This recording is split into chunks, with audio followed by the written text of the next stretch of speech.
aqui cabe uma consideração política mais geral,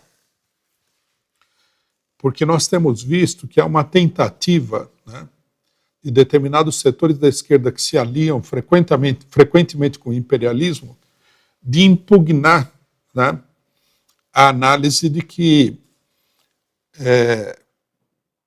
a ação dos russos, dos chineses, dos turcos, né, da própria Arábia Saudita, da Síria, etc. e tal, tenha um caráter progressista, ou seja, tem um caráter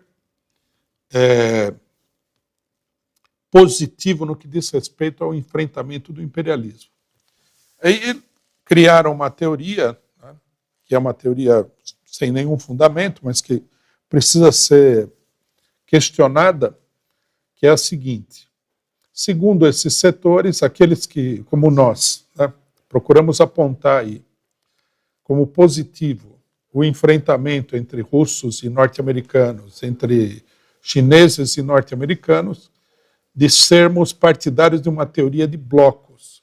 Então, segundo eles, nós seríamos partidários integrais desses blocos e não veríamos a realidade do que acontece dentro dos países que se confrontam com o imperialismo norte-americano. Isso é totalmente falso. Primeiro, não há blocos. O enfrentamento que se dá aqui, embora haja um esforço muito grande, porém muito mal fundamentado, né, de apontar que a luta entre russos e norte-americanos seria uma luta entre dois opressores, dois imperialismos, etc. e tal, o que está acontecendo no mundo é a luta do imperialismo contra um grande número de países que ele procura subjugar de todas as maneiras possíveis e imagináveis. Nós temos que destacar, inclusive, que o enfrentamento, né, desses países com o imperialismo somente é possível porque o imperialismo está muito enfraquecido. Tá? Caso contrário, esses países seriam aí facilmente derrotados no enfrentamento com o imperialismo. Quando nós apontamos, né, essa contradição, que é talvez um dos aspectos mais importantes da situação mundial nesse momento, nós não estamos deixando de considerar as contradições internas desses países. Em primeiro lugar, nós temos consciência integral de que são países capitalistas, ou seja, são países onde o Estado é defensor da propriedade privada. Todos eles, inclusive a China, né? Em qualquer país capitalista, o Estado ele exerce a ditadura do capital contra as massas. Nós somos também plenamente conscientes disso. No entanto, nós não podemos deixar de apontar que, do ponto de vista concreto, né, dos acontecimentos, quando, né, uma organização imperialista como a OTAN procura avançar no cerco contra um país como a Rússia, que isso daí é um conflito não entre a classe operária mundial, mas entre a burguesia de um país atrasado e o imperialismo mundial, né? Não é possível deixar de levar em consideração essa contradição, que é uma contradição social evidente, né? Se a classe operária russa estivesse aí numa luta aberta contra o regime Putin, logicamente que nós ficaríamos do lado da classe operária. E isso daí é válido para todos os demais países. Só que o que acontece nesse momento é que a classe operária está paralisada na maioria dos países do mundo, e o conflito que se coloca no primeiro plano, né, o conflito que adquire um caráter essencial nesse momento é o conflito entre países. Já os marxistas assinalaram em diversas oportunidades que a burguesia dos países atrasados ela é uma classe semidominante e semidominada. Ela não é uma classe dominante plena. Né? Por exemplo, a própria burguesia brasileira, mesmo a que é aliada com o imperialismo, não é uma classe dominante plena. Ela é uma classe que é semidominante porque ela é dominada pelo imperialismo, por um outro setor da burguesia nacional, que é a burguesia imperialista mundial. E que a burguesia desses países é também uma classe semi-exploradora e semi-explorada. Quer dizer, ela é exploradora dos trabalhadores do seu país, mas explorada pela burguesia imperialista internacional. E nós não podemos, evidentemente, né, a não ser que nós tenhamos uma análise extremamente simplificada da realidade, deixar de considerar esta contradição. Porque essa contradição é uma contradição que está presente no mundo inteiro, nesse momento, em todos os países do mundo. Né? Uma das realidades mais significativas do mundo, da sociedade mundial, das sociedades mundiais, no século XX, tá? É o fato de que o mundo está dividido entre o imperialismo, que é um punhado de países opressores, e uma esmagadora maioria de países oprimidos. Então, a tese dos blocos ela é uma tese que visa disfarçar esse fenômeno, que visa disfarçar o fato, né, de que se trava uma luta importante, embora essa luta seja muito complexa, entre esses países, ou seja, entre a burguesia desses países e, numa certa medida também, ou numa grande medida também, entre o povo desses países, os povos do mundo inteiro, e o imperialismo. Né? Então, a teoria de que, a ideia, né, de que quando você se posiciona contra o imperialismo na Ucrânia é um problema de blocos, ela é apenas um disfarce de uma política pró-imperialista, que é uma defesa do imperialismo. Quando você fala, né, que os oprimidos pelo imperialismo são iguais ao imperialismo, você está se colocando do lado do imperialismo, tenha você consciência disso ou não. Né? É muito simples de entender.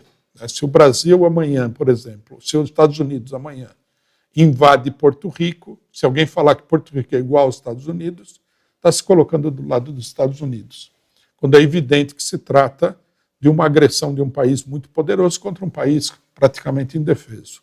A Rússia não tem nenhum poder equivalente dos Estados Unidos, não domina o mercado mundial em nenhum sentido, né? Nem mesmo no sentido que muita gente gosta de apontar, que seria o da OPEP, que é um cartel defensivo dos produtores de petróleo.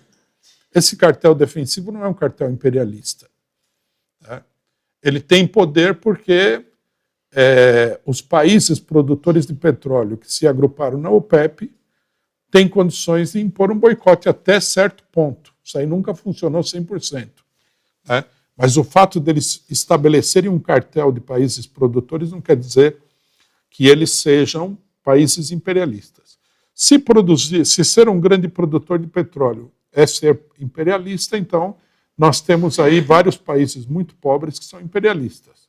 A Arábia Saudita, os Emirados Árabes, o Catar, o Kuwait, né?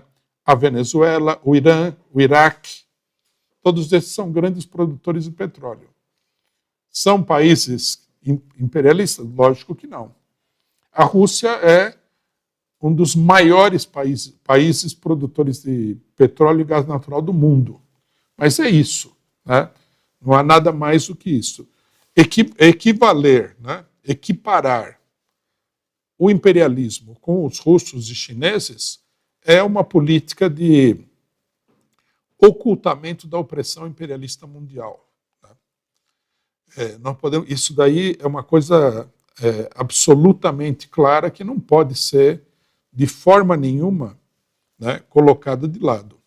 Nós temos aí um fenômeno político que não pode ser ignorado. Bom, alguém poderia perguntar o seguinte, mas do ponto de vista da classe operária, né, qual que é a importância da luta desses países contra o imperialismo?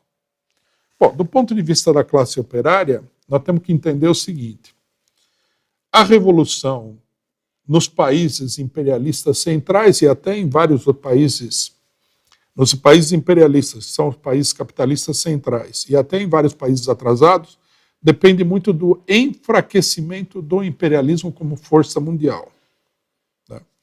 Portanto, toda vez que o imperialismo é derrotado, como aconteceu no Afeganistão, como aconteceu no Iraque, como aconteceu no Vietnã, isso favorece a revolução proletária dentro dos Estados Unidos, dentro da Europa, dentro dos países imperialistas e até em outros países industrializados, porém atrasados, como é o caso do Brasil e outros lugares, né? Quer dizer, essa luta, ela incide diretamente na luta pela revolução proletária, né? Essa ideia, ela não é uma ideia nova, ela foi desenvolvida, inclusive, pela Terceira Internacional, na época de Lenin, que mostrou a importância da luta dos países atrasados contra o imperialismo, a luta dos países coloniais e semicoloniais contra o imperialismo, como sendo um aspecto indissociável da Revolução Proletária Mundial, né? Então, se você se coloca contra, né, um país atrasado, dizendo que esse país aí é dominado pela burguesia e a burguesia é uma classe exploradora, etc., etc., etc., você está simplesmente se colocando a favor do imperialismo mundial e da dominação, do fortalecimento da dominação do imperialismo. É uma questão fundamental que é muito mal compreendida pela esquerda, por todo um setor da esquerda internacional que acaba, né, por força dessa confusão política, se transformando aí em vagão do trem do imperialismo. Então, nós estamos acompanhando, né, a eleição da Turquia com uma certa expectativa, né? Gostaríamos que o candidato do imperialismo fosse derrotado. Logicamente, que quando nós falamos que gostaríamos que o candidato do imperialismo fosse derrotado, não significa que isso daí seja uma vitória decisiva contra o imperialismo, né? Nós temos que assinalar que a luta desses países todos, Rússia, China, Turquia, Irã, é uma luta limitada. Por que ela é limitada?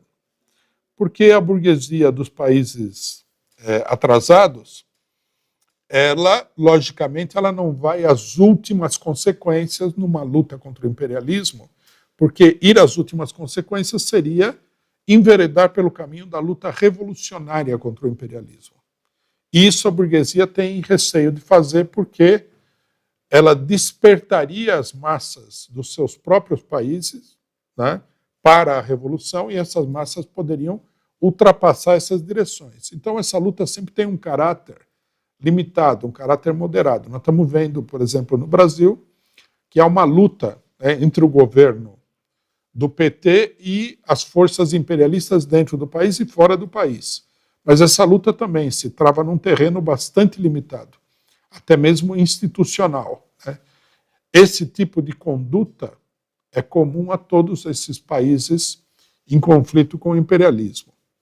Uma coisa importante que a gente deve assinalar, ainda para encerrar esse tema aqui, é o seguinte: a ideologia desses governos ou desses países não é uma questão chave, não é uma questão central.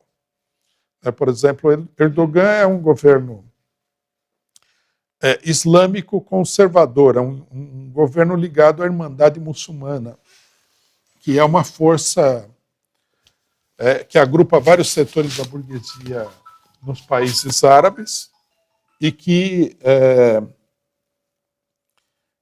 tem sempre uma conduta conciliadora em algumas coisas, inclusive reacionárias, né?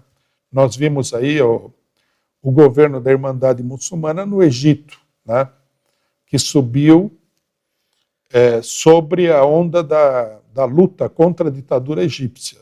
Era um governo extremamente contraditório. A monarquia do Catar também é ligada à Irmandade Muçulmana e também é um governo bastante conservador numa série de aspectos. Esse problema, né, que é frequentemente levantado contra esses países, não é nunca, nem pode ser o problema central, né? O problema central é o conflito objetivo que se abre aí. É a contradição objetiva, que é a contradição entre a tentativa da burguesia de estabelecer, né, um Estado nacional próprio, um desenvolvimento econômico próprio, independente do imperialismo, e o imperialismo. É lógico que a ideologia desses governos vai influenciar na sua ação política e vai agir como um limitador, né, dessa própria luta contra o imperialismo. Vão usar métodos que não são revolucionários, por exemplo, para lutar contra o imperialismo e tudo mais. No entanto, de um ponto de vista fundamental, essa luta, o papel progressista nessa luta está do lado dos países oprimidos e não do lado do imperialismo, que é uma força mundial reacionária em toda a linha.